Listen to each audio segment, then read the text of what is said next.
வணக்கம். ஆகாஷ்வாணி புதுச்சேரி செய்தி சுருக்கம் வாசிப்பவர் செங்கேனி பழனி.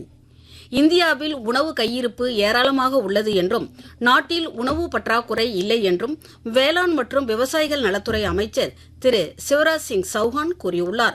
புதுடெல்லியில் சுகாதாரம் மற்றும் குடும்ப நலத்துறை அமைச்சர் திரு ஜே.பி. நட்டாவுடன் இணைந்து விவசாய மாற்றத்தின் மூலம் ஆரோக்கியத்திற்கான அறிவியல் சிறப்பு திட்டத்தை கூட்டாக தொடக்கி வைத்து பேசிய அவர் இவ்வாறு கூறினார்.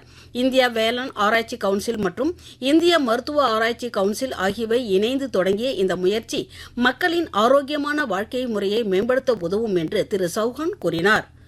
மேற்காசிய நெருக்கடி நிலைமையை கண்காணிக்க உயர்மட்ட அமைச்சர்கள் குழு கூட்டம் பாதுகாப்புத்துறை அமைச்சர் திரு ராஜ்நாத் சிங் தலைமையில் டெல்லியில் நேற்று நடைபெற்றது.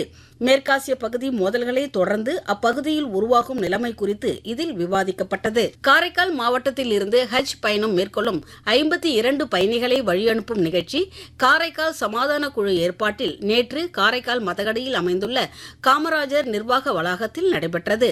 இந்நிகழ்ச்சியில் மாவட்ட ஆட்சியர் செல்வி பூஜா கலந்து கொண்டு ஹஜ் பயணிகளுக்கு வாழ்த்து தெரிவித்தார். இந்த ஆண்டு மொத்தம் 52 பேர் ஹஜ் பயணத்திற்கு தேர்ந்தெடுக்கப்பட்டுள்ளனர். இதில் 29 பெண்கள் மற்றும் 23 ஆண்கள் அடங்குவர். புதுச்சேரி வெங்கடா நகர் துணைமின் நிலையத்தில் வருடாந்திர பராமரிப்பு பணிகள் மேற்கொள்ள இருப்பதால் இன்று காலை 9 மணி முதல் பிற்பகல் 2 மணி வரை ரெயின்போ நகர் 7வது குறுக்கு தெரு முதல் 10வது குறுக்கு தெரு வரை, கிருஷ்ணா நகர் முழுவதும், சேத்திலால் நகர், கவிக்குயில் நகர் ஒரு பகுதி, மடுவுப்பேட் ஒரு பகுதி மற்றும் அதனை சார்ந்த பகுதிகளில் மின்தடை ஏற்படும் என மின்துறை அறிவித்துள்ளது.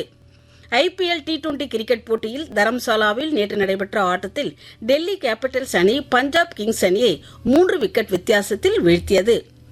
இத்துடன் இந்த செய்திச் சுருக்கம் நிறைவு பெறுகிறது.